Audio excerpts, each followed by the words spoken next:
So I watched Assassination Classroom back in May and it made me cry. Hey guys, I'm back with a new SPEEDPAINT. Man, I haven't done these in a long time. There was the OC series, but that was more introducing my characters than anything. I think the last time I did an actual SPEEDPAINT was... oh. This one's different though. I didn't just want to put footage of me drawing with music on, so I figured why not talk about the show as well. Assassination Classroom, or as I like to call it, Ass Class, is an anime from 2013 about a classroom who is ostracized and bullied at school for being the worst students, condemned to a life of shame. That is, until one day, a strange yellow creature they called Koro Sensei appears to become their teacher. But he's gonna blow up the moon in a year. So their goal is to kill their teacher until then and earn a boatload of money. The catch? He is super OP.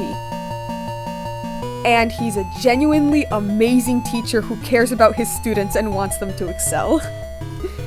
Over the course of the show, they learn about Assassination, Koro Sensei, and themselves. I think the first thing I want to talk about is the animation. I quite like it. I think it's very nice. It's really cute. Moves really nice. It's good. Me like it. And the colors are nice and very, very pretty. And Koro Sensei is animated amazingly. I'm not going to lie though, when I first saw the art style, I was a tiny bit taken aback. Because, you know, it's Assassination Classroom. So I kind of expected the art style to be kinda sorta, I don't know, mature question mark? Instead, it's a lot more, I don't know, moe question mark? Cutesy? I don't know. But then, of course, you watch the show, and then you kind of realize, wait, actually, the art style fits perfectly. Even though, yes, it's Assassination Classroom, it's actually more of Assassination Classroom, if that makes any sense. Because at the end of the day, the show really is just these characters learning about each other. They just happen to use the theme of assassination as a way to help them out. And it kind of made the art style fit a lot. And, you know, I'm not gonna complain about a cute art style, you know? So, yeah, I think it's really neat. As for the theme of assassination, one thing I actually really like about the show is that they actually acknowledge that these are children. They actually acknowledge it. So they don't use real guns and they don't use real knives, and although yes, their goal is to kill a teacher, he's not exactly human at this point. And even the adults don't allow them to, like, actually kill people or, like, actually use these weapons. Because, yeah, these are, like, middle schoolers, I think? They're children. Yeah. Instead, what they mean by teaching them assassination, aside from killing their teacher, they mean more of, like, improving your skills, your hand-eye coordination, your athletics, your intelligence, the way you think about things, and being creative, and teamwork, and stuff like that, and just knowing your strengths and weaknesses.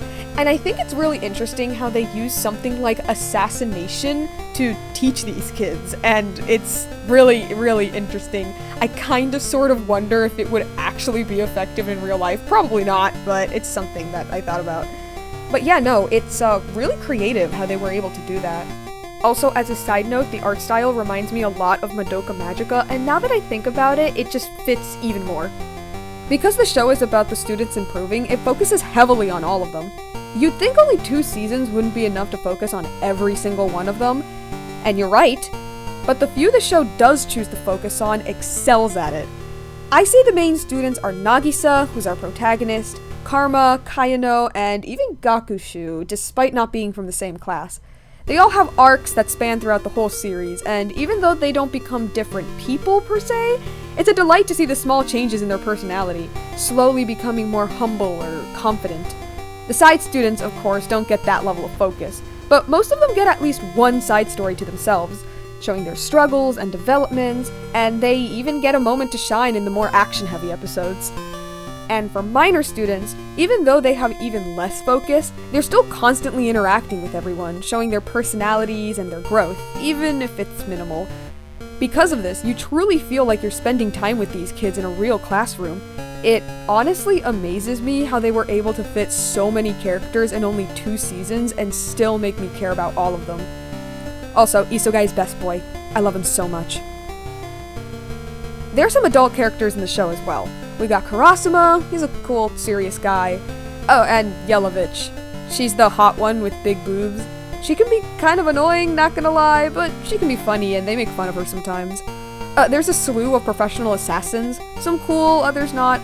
And of course, the school's principal, who's interesting and scary. I won't spoil much, but they show that this man does genuinely care about teaching and takes it very seriously, much like Koro Sensei. He just goes about it in the wrong way. Yeah. Still, his somewhat respectful rivalry with Koro Sensei is very interesting as their ideologies clash. I wish there was more of it. And finally, there's the main man himself, Koro Sensei. What can I say about him? That his hand thingies are called feelers according to Wiki? That he never moves his mouth? How about that he's the main character of the whole show? Because he most definitely is. Although, yes, Nagisa is the protagonist, I feel like protagonists and main characters are different. They're just combined most of the time. Protagonists are the characters the story is following. You see the story through their eyes, their perspective, their narration. They represent the audience witnessing the story unfold. The main character, on the other hand, is who the story is about. The one everything revolves around, the one who makes the important actions that affect the story, the most important piece. The one who, that if they weren't there, the story wouldn't happen. And Koro Sensei perfectly fits the bill. Not only is he the literal target of the show, but he's the teacher. He's the reason for everyone's character development. He's the one that understands them and helps them and even puts them in wacky situations. And it's not just the students. The adults, the principal, other minor characters, all of them affected because of him. He's the reason for the show. Dare I say, he is the show. So when it eventually ends, dude, it hits you hard. This was the last anime I thought I'd cry at, so I was actually really surprised at how emotional it could get. And yeah, that's Assassination Classroom. Amazing anime that deserves the praise. And it's relatively short too, which is interesting for a Shonen Jump anime. Yeah. Yes, some episodes can be a bit boring, and there are certain characters that really needed some focus and didn't get it, but it's still a joy to watch. I just wish I'd seen it earlier. Fun fact, I actually watched a couple episodes years ago and was about to continue it, but I watched My Hero Academia instead. As for the speed paint here, I wanted to draw Koro Sensei when he was a human. I could say that's a spoiler, but they kinda showed it in one of the intros. Trust me, I was very surprised when I saw that. He's pretty cute and I wish there was more of him in his backstory. Anyway, when I saw his design, my first thought was, damn, I kinda wanna draw him holding his yellow face like a mask. Like Dream. And that's what I did. Anyway, that's all for now. I hope you like these talking videos. I'm thinking of doing more of them as a way to upload more content, cause that bungo animation took a hot minute. So yeah, like, comment, subscribe, all that jazz. Bye!